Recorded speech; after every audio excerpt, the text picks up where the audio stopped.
Hi, I'm Terry Naturally, And I'm Dr. Lynn Wagner. and I have over 50 years of experience and knowledge in health and nutrition. And I'm a medical doctor with a passion for holistic health.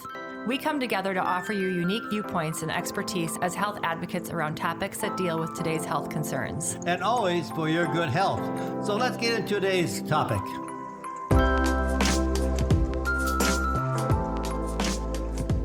Good morning. Hey, good morning. How are you doing? Great. Good to see you again. Yes, absolutely. Have you had a good week? So far, so good. Well, great. Yeah. Fantastic. Me too. So far, so wonderful. Especially that the days are getting longer. There's more sunshine. Yes. It's warmer. Nice to look at the trees budding and the it's flowers coming wonderful. up. Very, very nice time. Birds. It's amazing. Yep. My favorite time of year. I agree. So it's probably a great time to talk about sleep. I love sleep. I know. And I get plenty of sleep. I know. I want to hear about this because I love sleep too, and I don't always get plenty of sleep. So I think it's good to talk about.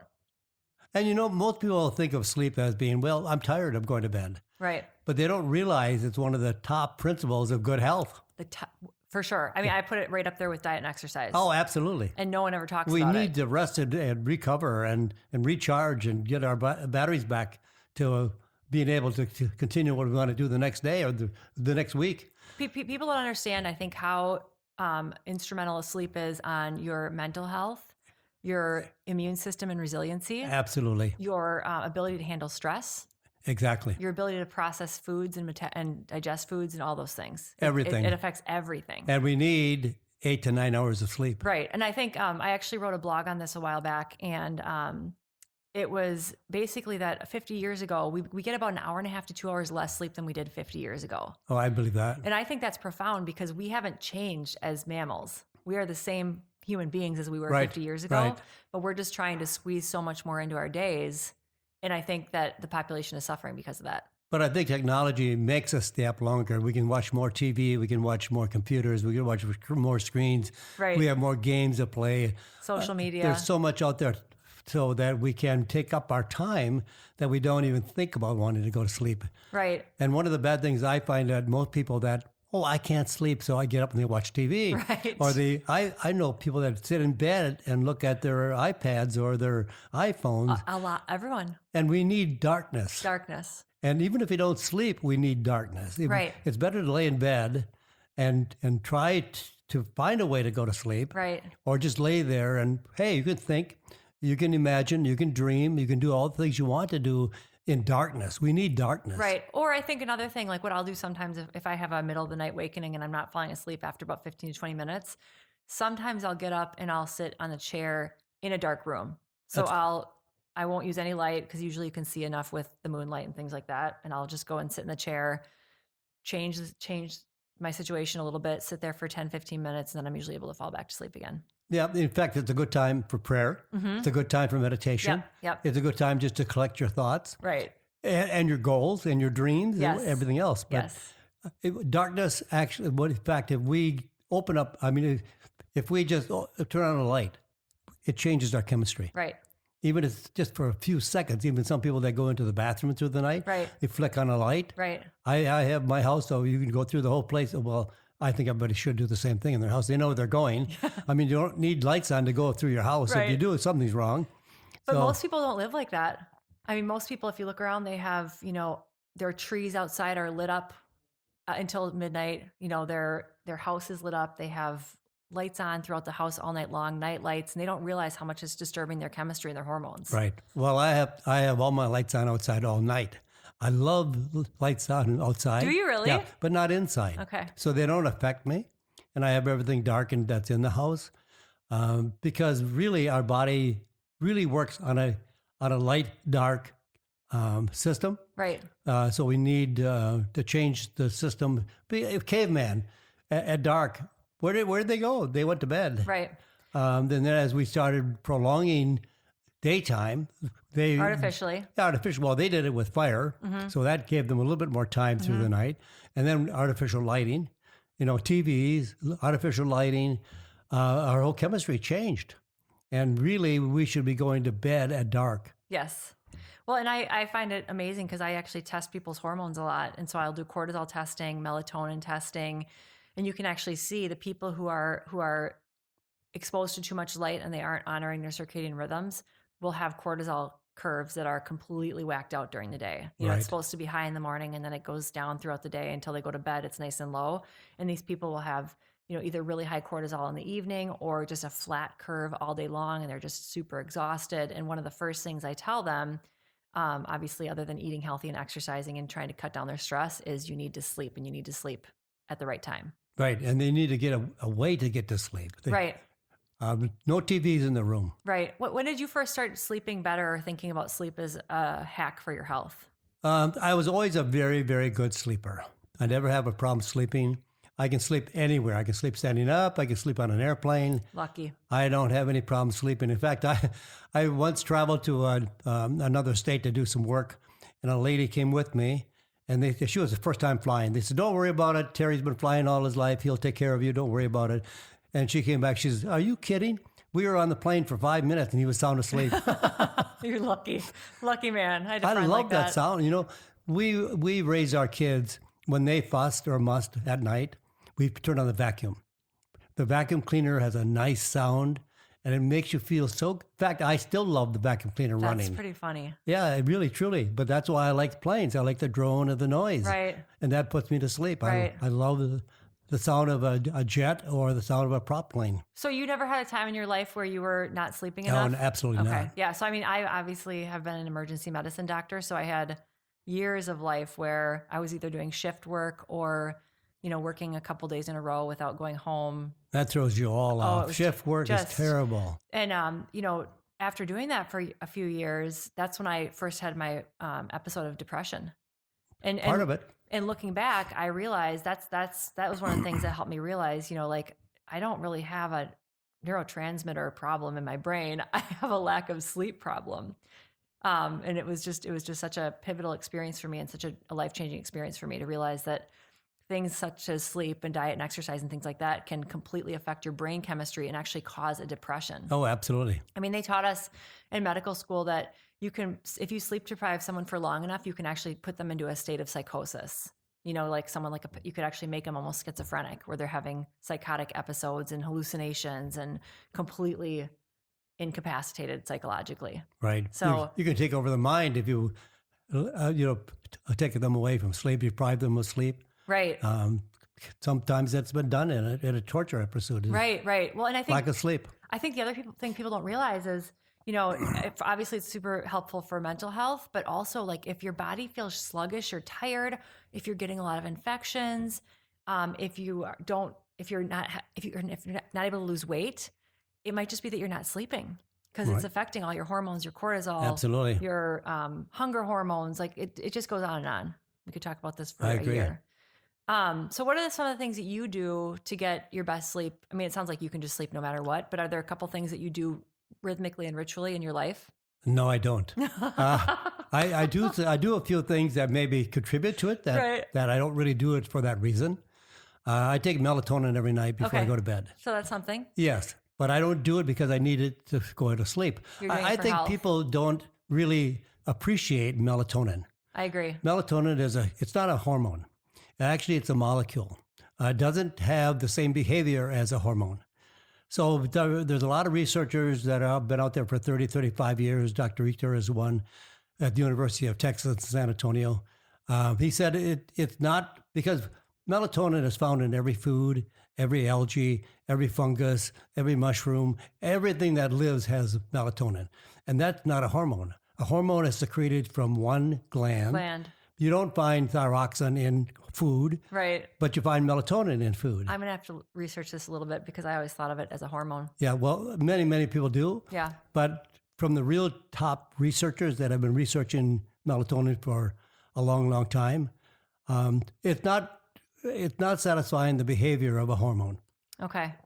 Although it's secreted from the pineal gland in the brain. Right. It can be found. In fact, two of the highest sources of melatonin are walnuts and tart cherry. Right. So, it's everywhere. They found it goes back to billions of years where it's been in every cell of every animal, every fish, every food, every plant. So that doesn't satisfy what a hormone is. Hormone is, you've got DHEA secreted from the adrenal glands. That you don't find DHEA in food. You don't find thyroxine in food. Right. All these things are not found in food.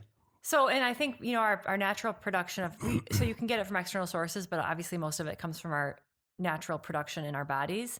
And it's affected. It diminishes a lot over time. It diminishes over time, but it also diminishes by all of these lights that we're Absolutely. exposed to. That's the why light is a direct inhibitor of your melatonin production. Right. That's why melatonin. In fact, there's been over 28,000 studies on melatonin, not only just for sleep, but for cancer prevention, COVID-19 prevention, and Digestive treatment, health. and everything. I mean, it's like the most controlling molecule of our entire function of our body. Yeah, and I actually take melatonin too. One thing I do with melatonin is I take the quick acting form, and then I also take the extended acting form So that's perfect. together, so that I get a steady state throughout the night. Right, because melatonin only lasts in the body about 35 to 45 minutes. It's really short. Yeah, very short. So a lot of people come in, they're like, "Oh, I've tried melatonin, but I'm still getting up between 1 and 3 in the morning." Yeah, And that's where the I have extended. to educate them on the extended release sustained form. release is the best type.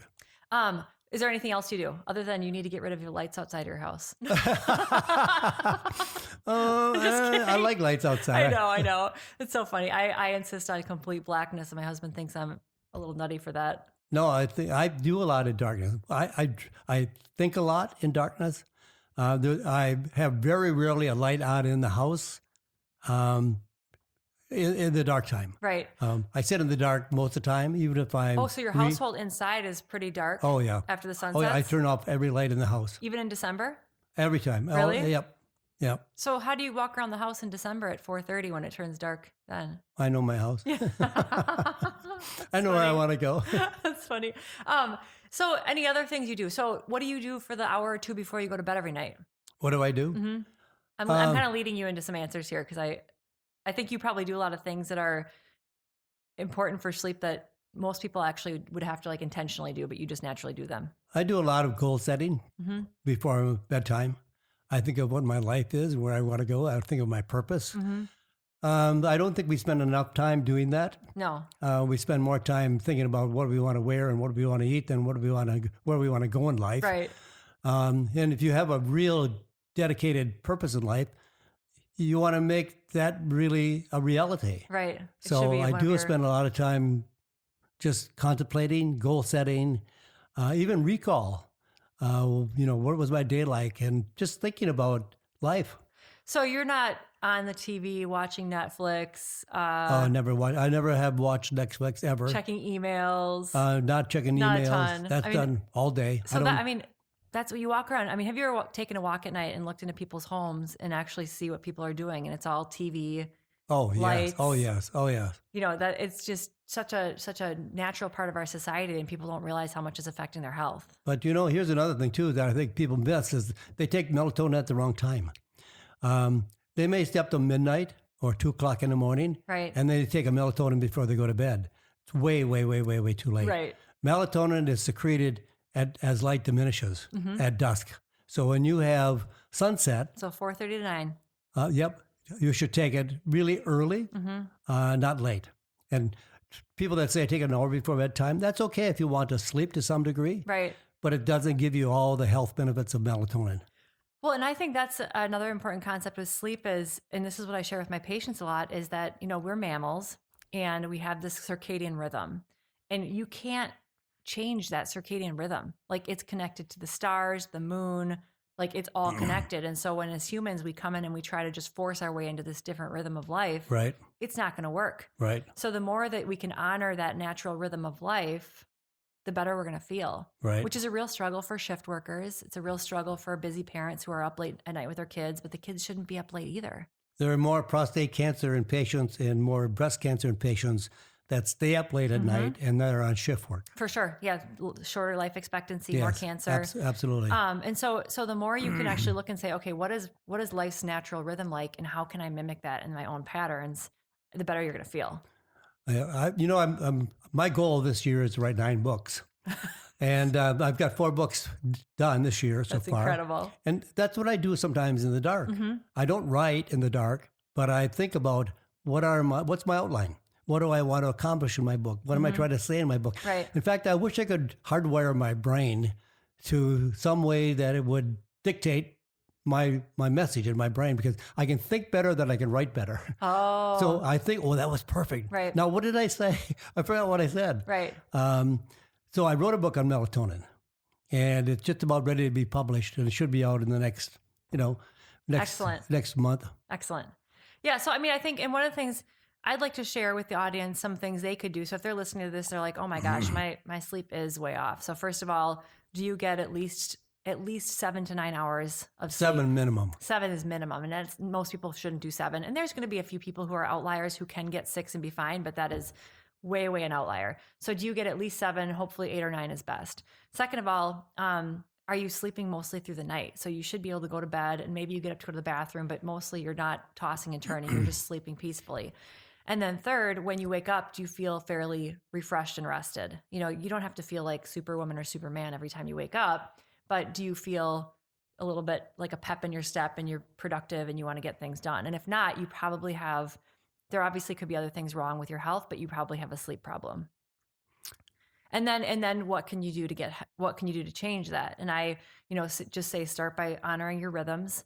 Think about what you do in those hour or two before you go to bed. And this is what I was trying to get out of you a little bit before, is you naturally have a ritual every night that you don't even think about because it's so baked into you that you just do it. But most people have to literally intentionally change their ritual at night. So they have to start dimming their lights. Big deal. Most people don't dim their lights. The whole house is lit up till the second they fall asleep. So start dimming your lights. Stop watching TV shows late at night. Stop scrolling your Facebook or your social media late at night, which I'm totally guilty of. Start don't talk about stressful stuff with your spouse or your loved ones. Don't talk about finances, an hour before you want to go to bed. Right. And then start cooling the bedroom down. Drinking maybe some calming tea, taking some melatonin. There's so many different things you can do to hack into your own sleep health. Right. But it's just, the first step is always awareness, is look at yourself and be how do I feel every day? If I don't feel good, is part of the problem my sleep? And I would say for the majority of Americans, it is. There's a few things too, like tea-wise, lavender, lemon balm, or otherwise known as Melissa. There are some very, very calming herbs that people can look into for helping them to sleep. They can also take them in soft gel capsules to make sure if they don't like to take a tea before bedtime. There are other things to do to really help calm the body so that rest comes on or sleep comes on better. And I found a remedy that I've stumbled on, and I've given my recipe to a lot of people, and never has it failed. For those people that get up, they wake up 2 a.m, and they roll and they toss and they roll and they toss and they can't get back to sleep. And I said, don't try to roll and toss. Just get up and have yourself prepared. Maybe you won't even have to turn a light on. You can go through the dark. But all you need is some food. A little bit because the blood sugar level has dropped. So I put them on protein and fat. I have them do a slice of cheese with maybe a tablespoon of nut butter. They go back. They're sleeping before they get back to bed. It works fantastic. That is actually a really good idea. Because the blood sugar level skyrockets after, because they probably sat there and ate chips. They probably ate a lot of sugar, wine, or they have wine, right? And otherwise they haven't eaten since 5 o'clock, 6 o'clock, 7 o'clock, and now 2 a.m. I need something to eat because I haven't eaten nothing but carbohydrates and sugar. My blood sugar level spikes, and now it's crashing, and that's when most people have an asthmatic attack or they have allergies through the night. And I have them get up and use a little cheese, it's a little protein and fat. Nut butters are protein and fat. They go back to sleep in no time at all. They don't even have to think about it. That's a really good idea. And I think a lot of people are onto the whole fasting thing where they're fasting, 12 to 16 hours a day. I think that's fabulous for some people for health. But I share with a lot of my patients, it really just depends. You might be someone who needs to have a little bolus of calories in that fasting period. I'm in there too. Right. I can't fast. You can't? No, and I can't either. It was interesting when I tried to fast for a while. When I would finally eat my first meal, I was incapacitated. All the blood would go to my gut. I could hardly think. So I'd be in clinic and I would eat my first meal of the day at noon, and then I had brain fog in my body, and I was like, nope, I don't think fasting is for me. But I think for some people it does work. Some really do well. Yep, some do well. I don't think a long fast is good. I've seen people go on a 30, 40-day fast. To me, that's starvation. No, thank you. So then your body tries to hang on to everything it possibly can, including the fat. So I don't know if that gains anything. Maybe say you had dinner, say Monday night, and then you eat dinner on Tuesday night. That's a nice way to have a fast, but then you should do that every week. Right. I agree. I totally agree. What are your thoughts on dreaming and that time when you're between when you sleep and when you're awake, where you can experience you've already alluded to this a little bit, but that creative time. Well, that's where the melatonin comes in. Since I've used melatonin, I have a much more vivid dreams. I recall my dreams. I never thought I dreamed because I never recalled anything. I'm sure everybody dreams. Right. But since I started the melatonin, that's when my dreams really came very vivid, very calm and relaxing. There was nothing like some people get nightmares or Right. screaming dreams or something. All were very productive dreams, and I could recall them very vivid in the morning. Do you ever find that when you allow yourself to sleep and then you gradually, gently get yourself out of sleep and you sit for a while, that you actually come up with really good ideas and plans and it's your creative time? Or When I get up in the morning, no, I have so many things I want to. I get up and I'm gone. you're going, okay, so it sounds like you do that more at nighttime. I think my point is that another cool thing I think about sleep is that, like, I was hardwired to be, just go hard until I crashed at night and then wake up and then hit the ground running. Literally, that's what I did for 10 years of my life. Is I literally would get out of bed, put on my running clothes and run 6 miles. And then when I realized that there's that time in between sleeping and waking, whether it's when you first go to bed or in the morning, it can be a really healing for your brain. It can be really a time where you have good ideas and you're creative, you set your goals, which it sounds like you do that more at nighttime. Right. But I think it's a really powerful time that as Americans, we're such chargers. We're such like get her done people, but we don't realize that sometimes in the rest is when we actually gain the most. Right. I do my best at night for thinking, and I don't necessarily do that in bed because when I get in bed, You're out. I'm out. Right. It takes me about a minute and a half to go to sleep. But when I sit comfortably in the den or the living room or someplace in the dark, and I think, hey, where am I going? What am I doing? What do I want to do before I leave this world? Well, I think it's interesting because you do yours at night. I do mine in the morning, probably just for the sake that I have little kids at home and Yep. we're doing tuck in and all that kind of stuff. They'll work. But I think the main point is if give yourself that time, give yourself that downtime, honor your sleep, realize it's a really powerful period of recharging, resetting, Absolutely. strengthening your body, strengthening your mind, your spirit, the whole thing. And maybe use some melatonin on top Yeah. of it. I would highly recommend I would melatonin, too. not just from the fact that what it does for your sleep, but we all need melatonin every day. Right. And as we get older, in fact, the highest levels of melatonin are found in 1-year-old and 3-year-olds. Interesting. And then it starts diminishing. But 40 years on, there probably has nothing left from our pineal gland. Wait, well, and you mentioned a couple, just to, I guess, probably to like tie it all together. You mentioned lavender, holy basil, Melissa, melatonin. What do you think about things like kava, that's a valerian stimulant. root? Kava is a stimulant. So are you not a fan of kava? Oh, no, I love it. I love it for different reasons. Okay. But not for sleep. Okay. But and valerian, not a lot of people do well on valerian. I don't know why. I found the same thing. Yeah, but they don't do very well. Chamomile. Chamomile's great. Yep. What are the other ones? But the lavender is a big one. Also for stress reduction. What do you think about adaptogenic herbs for improving your sleep? Oh yes, absolutely. thing, Most right? of the ashwagandha, rhodiola, andrographis. I mean, they're all great, wonderful plants for helping you sleep better. Yeah, so I think you can. There's so many different adjuncts you can use to help improve your sleep, and it's just like I said, start with checking into yourself and ask yourself if you sleep well or not. And if one doesn't work, try another one Yes. because we are all different and we all respond differently as well. Absolutely. Excellent. Well, here's to happy sleeping. Hey, happy sleeping to you. I hope everybody else out there has a better night's sleep too. Same. It's great when you wake up in the morning and you feel so glorious because you had a good night's Glorious sleep. is the right word. Absolutely. I often, when I get really good sleep for a while, I often feel like I've been given a drug. Yeah. Like a happy drug. I'm like, this is just incredible. I feel so good. And I look back and I'm like, oh, I was just sleeping. So I love it. I would I try love it on. All right. We'll talk to you soon. Talk to you soon.